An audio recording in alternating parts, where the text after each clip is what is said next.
Today we'll be talking about what is new in RB8 update that will be released this Friday. In firms, we have made some changes.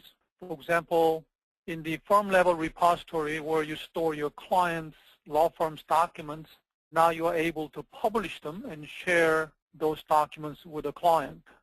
We added a new field called calendar notes, and you will see in a minute what this will do. We also added a new section called the billing address, in case you need to send an invoice or statements to a different address other than their physical mailing address. And we also will show you, when you go into a firm, easily who was the staff member who created the firm and also who was the last person modified the information. Let's go take a look at some example here. Let's go to RB, and I'm going to pull up firms. And today we'll be working with Baker Smith Johnson, which is this one here. So let me right-click and let me go into View. As soon as you go into the firm, you will see who created the firm and who last modified it and when. So that's a useful information. In the additional tab, we have added a new area called Calendar Notes. Now, this is not the warning that I have in the firm, things like, we are in collection, no more depots, or bad credit, or slow paying client, or good client. Those are the warning messages for internal staff where you might want to put in things here that will affect your co-reporters. So I have something about security clearance for this building. The reporter needs to get there at least 10 minutes before to go through the metal detectors and so on. Later on, I'll show you how to add this particular field to the report worksheet. Now, there is our billing address. So let's say you got a call from your client. This client is in Houston, Texas. And they go, don't send the invoices and all your billing stuff to us anymore. We were told by our headquarters in LA that all billing matters should come to them. We are consolidating our finances and accounting just like everybody else. So, okay, no problem. Just give us the billing address. So you will check this box, and you will go ahead and put in the address where invoice and statement should be sent to. So let's say it's 1200 Stanford Street, 35th floor, and the zip code is 9205. Search for it. And then one more thing I'll do, this is the warning message. Will say different billing address. Okay? So that's important information for everyone to know about this now.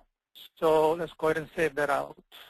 Next thing is contacts, individual attorneys and secretaries and so on. Now we have added a new repository, so we can also carry documents at the attorney level, not only at the firm level, but at the attorney level. We also added calendar notes just for the attorney, and now you're able to search or find the contacts by email, and we also show that information about created by and last modified by. So I'm going to go into contacts now, and let's bring up Mr. Baker, Stephen. So let me right-click, View, and first of all, there is the new tab. You will notice that it's called Contact Level Repository, and I'm going to go ahead and upload a document. So let me say New, select Files, and whatever reason I need the attorney's signature. So let's say I just want to upload that, change the file type to, Other. Now I'm going to publish this and give attorney access also through the web. And after all, this is his signature, so he should be able to look at it too. So I'm going to go ahead and save that. These are not transcripts or exhibits for the case. This is the personal legal documents that you need to store just for this attorney, just like you're storing pricing agreement or pricing contract the client signed at the firm level. You can store something at the attorney level too. That's what the repository is for. Now let's look at the calendar notes. Now, if I go back to General tab to look at their warning, now this is typical warning where you have something like, do not send certain reporter to this client. You definitely don't want to show this to the co-reporter. But the next part of it here, he talks fast and it's hard to understand. Well, you know what? That's not really a warning for the office staff. That's really something that reporter needs to know. So let me go ahead and cut it, and I'm going to go to additional calendar notes, and paste it in there. That will be printed on the reporter's worksheet, and they can see something special about this attorney or the law firm. So that's the purpose of these calendar notes. And also, we have that information right here, created, last modified by. Okay, let me save out of that. On the left-hand side in the search criteria, you notice that we have a new field called email, which means now you can search by email. Let's say you received an email from someone you don't know. It ends with bsj.com. No idea who that is. Let me take out that. It will bring up every person you have in there that have some email address ends with that or part of it. And I noticed that, oh, it says Baker Smith Johnson from. This must be a new person sending me an email. So you can search now using email address. We made some changes to the resources. For example, we make it so that now you can publish and share the documents that you're storing for each reporter with the reporter in RB Web. We now have a checkbox whether you need to print a 1099 for this reporter or not. That way you don't have to waste a lot of 1099 forms, those people that you don't need to print 1099. Again, you can search by email for a particular reporter. And when you do a direct deposit, all their payroll, you create a file called NACHA, and not only you can use a checking account, now you can also use their savings account to deposit money into. And we also list that information about creation and last modified by. So let's go look at one of our resources. I have a new reporter who came to us last month, Kelly. So let me pull her up. And let's go take a look at her profile. Right-click View. Now, first of all, that's the nice information right there. And in the Pay Info tab, there is the box. So I can go, this reporter, she needs 1099. So I'm going to go ahead and print that. If this was another court reporting agency that you're working with or network, you might not have to issue 1099 so that you will just leave the checkbox blank. She rather have her savings account credited with the money, so I can go ahead and change that to savings account in the NACHA format. And then when I go to her resource level repository, every new reporter, I have them sign a independent contractor agreement. So as you can see, I uploaded it here. And now I can go in there and say, you know what, I want to publish it and give the reporters access so that they can take a look at it. So you can change the access type and publish it. Why do you want to search by email? Well, a couple scenarios. First of all, out of 50 reporters and 500 freelancers I use, I wonder how many people are using Google Mail. You can type gmail.com and then go search, and then find everybody who's using that. Cool. The second option might be, let's say you sent out job assignment notices to all your reporters for 20 jobs taking tomorrow, and then one of the email came back undelivered. You have no idea whose email that is. Sometimes it happens. Like sometimes I send you guys a bunch of email, hundreds of email goes out, and only sometimes few email comes back with a weird email like KJ1567. No clue who that is. You can search for it. Oh, that's a Kelly Jones. That's a new reporter's email. So what's going on? So let's go take a look at her email address. Maybe I typed something wrong, or her email account is not active anymore, or something like that. So it'll be useful for you able to search by email for the reporters or contacts. Locations, we also show you when was the last time information was changed on a particular location. Now I have a location here, the arbitration center that our reporters always go to, and some contact person information changed. So let me go ahead and pull up arbitration something, International Mediation Center. Let's go view it. And information was changed back on 18th, and I can hopefully go take a look at the notes log, and whoever changed it, maybe put some comments in there saying the contact person in that area or that particular center has been changed to Joanne Myers. That's the person we need to confirm location information. Now let's look at a couple changes we have made to the repository. First of all, many of you asked us to give you another search filter So you can search by file name. And then we also gave you ability to search by contact, because as you know, we just added a new repository level, contact level, so now you should be able to search it by contact. So let's go take a look at that. So in production repository, where I can pull up any file or files based on all these different search criteria, if we scroll down here, I can ask, I want to see all the signed PTX files. Okay, search. And then you will find every single file, regardless what job, what attorney, what case, you will find every single file, and then you can sort by the witness name or whatever. We also made a couple changes to the turn-in screen. Now we are showing you the order date and a due date in the main column, main grid. And we color-coded internally the step 2, 3, and 4. So all posted invoices are coded in blue, and all voided invoices are in red. So let's take a look at some examples. So let's go to turn-in. And you know what, I'm going to pull up all jobs that took place between August 4th and August 10th that are coming due shortly.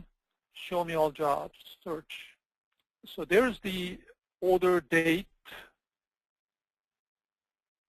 And where's my due date? So let's go ahead and move that over here. So now I can sort by due date, or better yet, I can group by due date. So I can see the jobs that took place, you know, between certain dates that are all upcoming turn-ins, or they should be all turned in shortly, and I can group by due date and the order date, you know, whatever. Now let me go into one particular job, 11082, search, and we're going to view it. And this has 4 invoices, 3 posted and 1 voided. So if I go click on the void in column, you know, you can see the step 2, 3, and 4, they're all same color. So you can easily see that without scrolling here to look at these dates. Now I can just readily see which ones are finalized, posted, which ones are voided, and which ones are still being worked on, which will be the regular standard black color. So this will be blue everywhere. Now in PDF transcripts settings, we have added a horizontal option for the condensed. So that when you have 4 pages, rather than going down vertically, now this will go across horizontally. In RB8, that you go to Tools, PDF Transcript Preferences, and as you know, you can set up as many profiles as you want for different things you do. So your production department might have a bunch of them set up, predefined. So when I do California jobs, I'll use this one. When I do my local Texas jobs, I use this one. Or you can have one particular client's profile set up that when you go into it, in the condensed, your vertical setting now might be horizontal. And every time I do this particular client, I don't have to worry about changing to vertical, horizontal every single job. It'll be permanently set. I can just simply choose the profile. In the Form Manager, we have added a new merge field called Job Status so that you can change a couple documents that are very important. For example, job confirmations and job cancellations. Again, based on your feedback. Let me show you. So as you know, Form Manager is under Tools. So we go to Tools, Form Manager, and let me go ahead and open. Well, let's work on job cancellations. How's that? So this is my standard template I send to client whenever job is canceled to confirm the cancellation. So let's go ahead and open that. We made a change so that whenever you open a form, we automatically open the data source for you. So it's just one step less thing to do. Now this cancellation template here, you know, it doesn't really say what status this job, whether the job is a new one or it's already confirmed, already canceled. It'll be a good thing to put in. So let me go ahead and copy this line. And I'm going to insert right here. Let me paste it right there.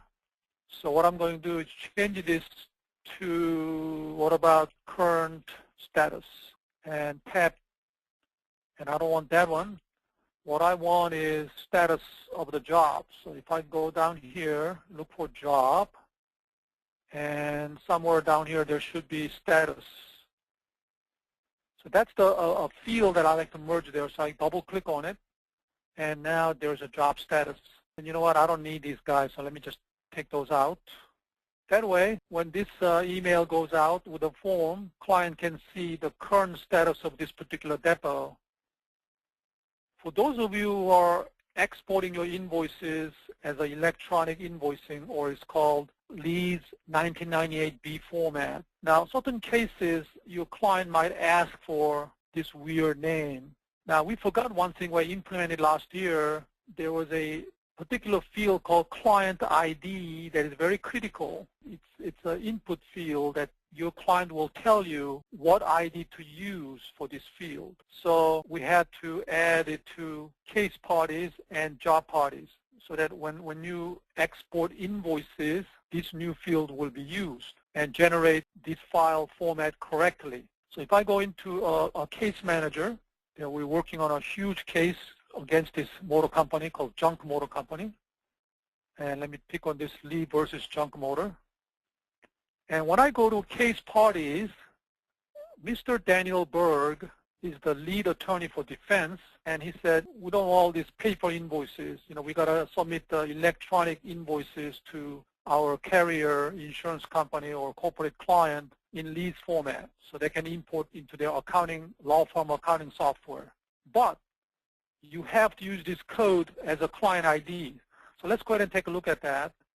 In the billing information tab, right here is the client ID. They said use the code GM space CI to export all invoices on this case. So in the future, it might come in handy for you guys. Once we change the law firm's billing address to Los Angeles headquarter address, well, obviously all invoices when we do billing better come out to that address, not Houston address. Whenever you reprint posted invoices, you should come out to that address. Whenever you print statements, you should go there. And whenever you print envelopes or labels, you should have an option to print to that billing address versus firm address or physical address. Now I'm going to go to billing, reprint posted invoices, and pull up one of the law firm's invoice, 7570, enter, and we found the invoice. Let me right-click on it so I can preview the invoice in the original format. This is the original invoice. So as you can see up here, Stephen Baker, Baker Smith & Johnson, LLP, the bill is now going to Los Angeles address instead of Houston address. And when I go to receivables, monthly report and statements, show me all invoices sent to Baker Firm. And I want to change this, show me up to date. Let's preview the statement. It's printing the billing address. Let's go to production, envelopes and labels. And I like to bring up all context for a particular firm. Let's say Baker Firm again. Double click on the Smiths. And there are 4 people working in that firm. And you can see that my option down here, I'm currently looking at their firm address. So if I need to deliver some transcript, I'll generate labels to Houston address. But if I'm sending a statement with 40 invoices, which you better email it PDF, but let's say I'm sending it to billing address and search for it, then now the labels or envelopes will come out to Los Angeles address. So that's how you will be using billing address option in the system now. Now, resource worksheet. This is the form that you send to your reporters when you notify their jobs. Remember, up to this point, the only type of files you can attach automatically are the notices, and you could not attach anything else, any other types. Now, we changed it so that you can attach more than notices, and I'll show you in a minute where to change that. And now you can show calendar notes from firm and also calendar notes from contact on the worksheet, so they'll know about metal detectors and attorneys talking fast, hard to understand, tough to deal with, and all these notes will be printed on the worksheet. Okay, first of all, I went into the code manager where all my drop-downs are managed. I went to my repository file type, and I added a new file type called reporter exhibit. The idea here is that sometimes Office gets the exhibit directly from the secretary, which I need to give to the reporter when they go to the job. Okay, so these are not the exhibits the reporter brings in. This is something that I have to give to them. So this is the new file type I added. And then once I did that, I need to go to the system preferences, then look at my worksheet email option. And down here, before, it didn't have this. So it only had notice. But now I can go ahead and say, you know what, I have one more file type I need to automatically attach. So you go, I want to add reporter exhibit. So anything that I put into the job, any type notice, reporter exhibit, will be automatically attached by RB without me knowing about it and sent to the reporter. Okay, so you make those two changes, and then you don't have to artificially change the file type to notice, even though they are not really notices. For example, if I go to calendar, assign resources, and let's take a look at jobs for from last week. And let's say these are jobs for tomorrow, and I wanted to send an email to all my reporters. And that checkbox now says, used to say attach notice file for email, but now it says attach repository files for email. In this case, notice and reporter exhibit, they're both. Now let's go ahead and modify our resource worksheet a little bit. So I'm going to go back to Tools, Form Manager, and Open. Let's select Resource Worksheets, and I have several, but let me go to my standard template that we use all the time. Again, data source opens up automatically, and this is the form. Where's the best place for me to put in something about metal detector, be there 10 minutes early, attorney is very tough to deal with? You know what, this might be a good place. I go firm name right here. So I go, okay, down, enter. So right here, I want to say something like, all in caps, special notes. Special notes, and then what do I need? Let's go to the firm first. Calendar notes, okay, that's the field I want. So I go double click on it, and then semicolon, and then I go to the contact, and calendar notes, double click. So this will print out right under the Stephen Baker Johnson, and then say, this building has security 10 minutes, and then attorney is very tough, talk fast, and hard to recognize. Hopefully it'll help reporters to know something special about the client before they go there. Turnaround analysis. Now what that is that it's the new report for your resources to analyze how quickly they turn the job around in summary or detail.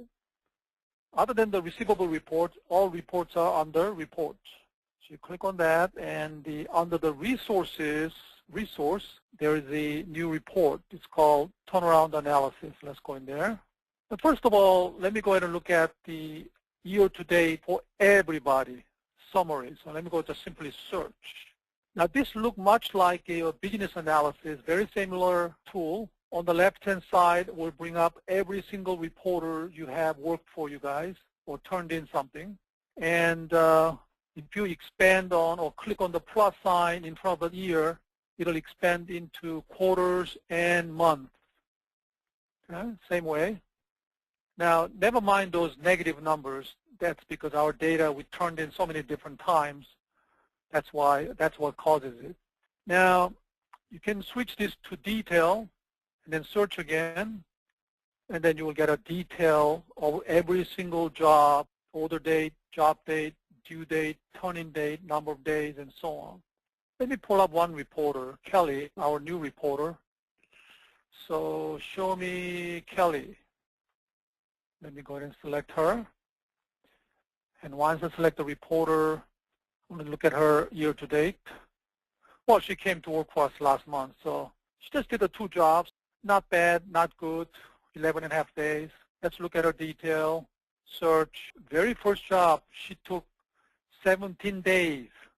It's not acceptable. You cannot work here if you keep on doing this. So I guess next job got better. So you can as you can see, you can utilize this new report to really analyze in summary detailed format. And as you can see that you can always right-click and export into an Excel spreadsheet and email to the reporter.